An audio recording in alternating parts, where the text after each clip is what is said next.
আজকে আমার আলোচনার বিষয় পুরুষ সঠিক বয়সে বিয়ে না করলে কি ক্ষতি হয়।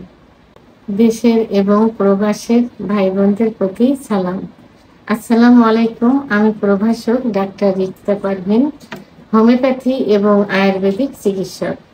ইসলামিক আইন অনুযায়ী পুরুষের বিয়ের বয়স 18 বছর এবং রাষ্ট্রীয় দিক থেকে পুরুষের বিয়ের বয়স 22 বছর।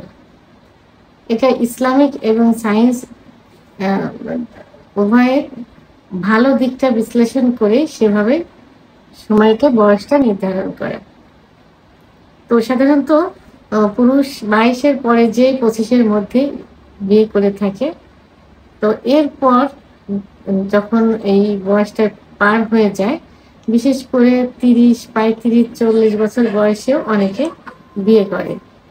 তো তাদের এই যে বয়স করে বিয়ে করলে অনেক ক্ষতি হয়, অনেক। কারণ বিয়ে জিনিসটা আসলে একটা যে ফিজিক্যাল একটা রিলেশন, দৈহিক একটা সম্পর্ক, এটা কিন্তু একজন মেয়ে এবং পুরুষ উভয়ের জন্য কিন্তু সব দিক থেকেই উপকার হয়ে থাকে। শুধু শারীরিক না, মানসিক সব দিক থেকেই। তো এখন বয়সকে বিয়ে করলে যে ক্ষতি হয়, প্রথম যে ক্ষতিটা হয় সেটা হলো পুরুষের যে হরমোন থাকে। আজকে আমি শুধু পুরুষেরটাই বলছি, ক্ষতি পুরুষ মহিলা উভয়ই হয়ে থাকে। তো পুরুষেরটা নিয়ে আলোচনা করব। পুরুষের যে hormone, sex hormone, testosterone hormone কমে যায়। সাধারণত টেস্টোস্টেরন হরমোন 25-এর পরে যেই কিন্তু কমতে থাকে। কারণগুলো আগের ভিডিওতে অনেকবার বলেছি যে 25-এর পূর্বে যৌবন শুরুর পর থেকে, যৌবনটা শুরু হয় 13-14 বছর বয়সে, তারপর থেকেই হস্তমৈথুন, বিছানায় ঘর্ষণ, স্বপ্নদোষ। 25-এর পরে যে পুরুষের সংসারে একটা ঝামেলা টোটাল চলে আসে নিজের দায়িত্বে, তখন ব্যবসা বাণিজ্য, চাকরি, ফ্যামিলি, ডায়াবেটিস, উচ্চ রক্তচাপ, বিভিন্ন ওষুধের পার্শ্ব প্রতিক্রিয়া, অনিয়মতান্ত্রিক খাবার, বিভিন্ন কারণে এই সমস্যাগুলো 25-এর পরে যে হয়, যার কারণে পুরুষের সেক্স হরমোন 25-এর পরে কমতে থাকে। তাহলে যখন বয়স করে বিয়ে করবে 35-40 বছর বয়সে, তখন সেক্স হরমোনটা কমে যাবে। আর এই সেক্স হরমোনটাই কিন্তু পুরুষের সেক্সুয়াল লাইফটা নিয়ন্ত্রণ করে, অর্থাৎ সুখের করে। যদি কমে যায় তাহলে যৌন অক্ষমতা চলে আসে। এরপরে দেখা যায় যে শরীরের যে রোগ প্রতিরোধ ক্ষমতা, এই রোগ প্রতিরোধ ক্ষমতা কমে যায়। বয়স্ক বিয়ে করার কারণে যে যৌন উত্তেজনা, এই যৌন উত্তেজনা পূরণের জন্য বিভিন্ন পন্থা অবলম্বন করে।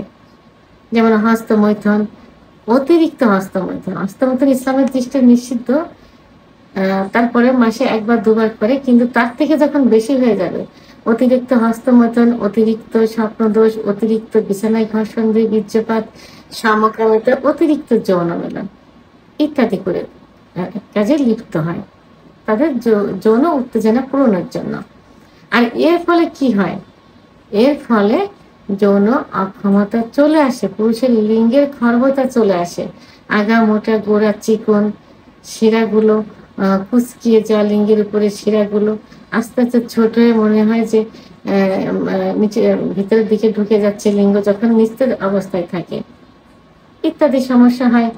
যৌন চাহিদা কমে যায়, উত্থানজনিত সমস্যা দেখা যায়, অর্থাৎ ব্লাড সার্কুলেশনটা কমে যায় এবং সহবাসের সময় কমে যায়, দ্রুত বীর্যপাত হয়ে যায়।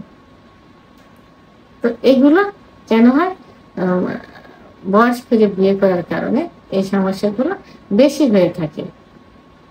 এবং তারা যারা বয়স করে বিয়ে করে, এদের আরেকটা যে প্রধান সমস্যা, সেটা হলো তারা খারাপ পথে ধাবিত হয়, খারাপ মহিলাদের কাছে যেয়ে তারা যৌন চাহিদাটা পূরণ করে থাকে। তখন সেই মহিলার ভিতরে যদি সিফিলিস, গনোরিয়া, HIV ইত্যাদি জীবাণুগুলো থাকে, সেগুলো কিন্তু নিজের ভিতরে চলে আসে, অর্থাৎ তখন সিফিলিস, গনোরিয়া আক্রান্ত হয়ে যায়। দেরিতে বিয়ে করলে মানসিক টেনশন চলে আসে, রাত জাগার একটা প্রবণতা চলে আসে এবং দেখা যায় রাত জাগার কারণে চোখের কোণে কালো দাগ পড়ে যায়, অতিরিক্ত দুশ্চিন্তা চলে আসে। অনেকে দেখা যায় যে ধূমপান, মদ্যপান ইত্যাদিতে লিপ্ত হয়ে যায়। তাহলে দেরি করে বিয়ে করলে, অর্থাৎ সঠিক বয়সে বিয়ে না করলে একজন পুরুষের ভিতরে এই সমস্যাগুলো চলে আসে। তো এই জন্য ইসলামের দৃষ্টির কোণ থেকে যে বিয়ের বয়স 18 বছর এবং রাষ্ট্রীয় দিক থেকে 22 বছর, এটা এটা এর মধ্যেই একজন পুরুষের বিয়ে করা উচিত। তাহলে কি হবে, এই যে সমস্যাগুলো, এই সমস্যা থেকে সহজে বেরিয়ে আসা যাবে। যদি অথবা সমস্যা হবে না, দেরিতে বিয়ে করলে যে সমস্যাগুলো হয়, এই বয়সের মধ্যে বিয়ে করলে এই সমস্যাগুলো হবে না। ভিডিওটি সম্পর্কে যদি কোনো মতামত থেকে থাকে অবশ্যই কমেন্টসের মাধ্যমে জানাবেন।